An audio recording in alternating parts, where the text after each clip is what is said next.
안녕하세요. BTX입니다. 오늘은 데살로니가전서 4장을 살펴보겠습니다. 바울은 데살로니가 교인들이 이미 가르침받은 대로 하나님을 지금보다 더욱 기쁘게 하기를 힘쓰라고 권면합니다. 이러한 바울의 권고는 바울 자신의 의견이 아니라 주님의 뜻으로 주어진 것이었음을 강조하고 있습니다.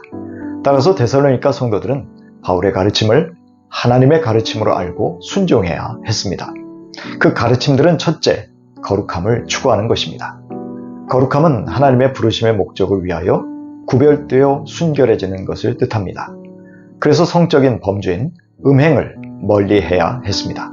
그 거룩함은 가정의 부부관계에서 제일 먼저 나타나서 아내를 거룩함과 존귀함으로 대해야 했습니다.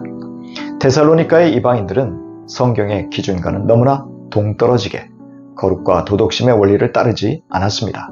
오직 성적 욕망의 노예로 살면서 육신적인 욕구들만을 따랐습니다. 바울은 그런 음란함에 빠진 사람은 자기만 더러워지는 것이 아니라 똑같은 음란죄를 범하는 사람을 해치는 결과를 가져온다고 말합니다.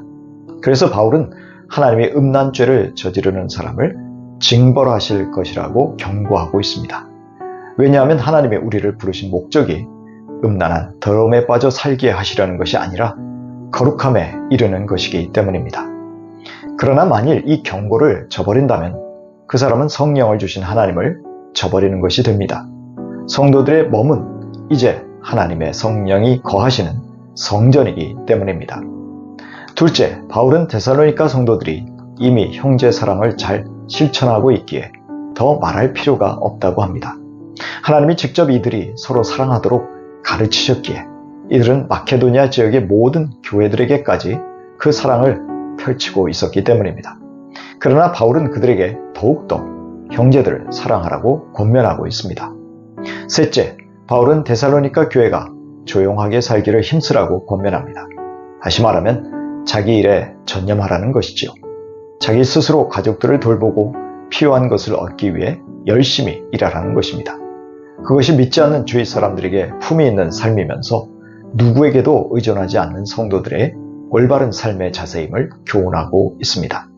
아마도 데살로니가 성도들 중에는 주님의 재림만을 소망한다면서 자신에게 맡겨진 책임을 다하지 않았던 사람들이 있었던 것으로 보입니다.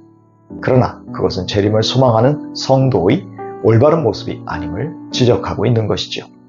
바울은 특별히 주님의 재림을 기다리고 있었던 성도들에게 죽은 사람에 대해서 세상 사람들처럼 슬퍼하지 않아야 한다고 말합니다.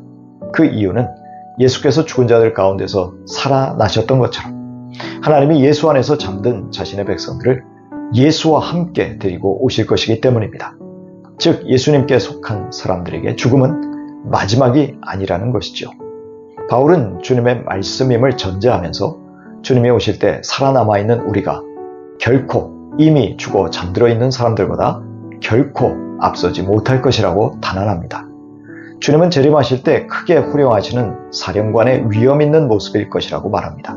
여기서 호령은 명령의 말인데 이는 군대의 상관이 부하에게 명령하는 말 또는 마차를 모는 사람이 자신의 말들에게 명령하는 말들을 뜻합니다.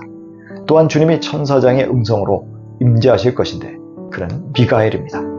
주님은 미가엘과 그 군사들을 대동하고 오셔서 악의 무리들을 완전히 물리치실 것입니다. 하나님의 나팔소리와 함께 오시는 주님의 모습을 통해서 전투의 시작이나 위대한 왕의 오심이 선포되었다고 할 수 있습니다. 즉 위대한 왕이신 주님은 전쟁을 위해 임하시는 것입니다. 이것들이 한 소리에 관한 다양한 방식인지 아니면 동시에 일어나는지 혹은 순서대로 일어날지는 알 수 없습니다. 이렇게 예수님이 재림하시게 되면 이미 죽어 있는 성도들이 먼저 살아날 것입니다. 그 후에 살아있는 성도들이 들려 부활한 성도들과 함께 구름 속으로 이끌려 올라가서 공중에서 주님을 영접할 것입니다. 그리하여 성도들은 주님과 영원히 함께 살게 될 것입니다.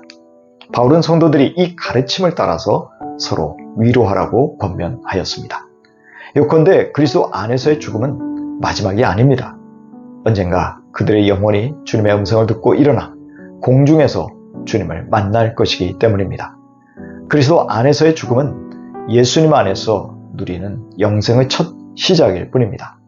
이 말씀은 고난을 당하던 데살로니가 성도들에게 큰 위로와 소망을 주었습니다. 그 결과는 믿음으로 굳건해져서 흔들리지 않는 것이요, 시련을 피하지 않고 대면하는 것을 의미했습니다. 데살로니가전서 4장 11절입니다. 그리고 우리가 여러분에게 명령한 대로 조용하게 살기를 힘쓰고 자기 일에 전념하고 자기 손으로 일을 하십시오. 우리는 주님 재림하실 때를 기다리면서도 결코 흐트러지는 모습을 보여서는 안 됩니다. 각자 하나님이 머물게 하신 자리에서 자기의 사명을 다하는 것이 재림을 기다리는 하나님의 자녀들의 참 모습임을 기억해야 할 것입니다. 에베소서 4장 28절 이하입니다. 도둑질하는 사람은 다시는 도둑질하지 말고 수고를 하여 제 손으로 떳떳하게 벌이를 하십시오. 그리하여 오히려 궁핍한 사람들에게 나누어 줄 것이 있게 하십시오. 나쁜 말은 입 밖에 내지 말고 덕을 세우는 데 필요한 말이 있으면 적절한 때에 해서 듣는 사람에게 은혜가 되게 하십시오. 하나님의 성령을 슬프게 하지 마십시오. 여러분은 성령 안에서 구속의 날을 위하여 인치심을 받았습니다.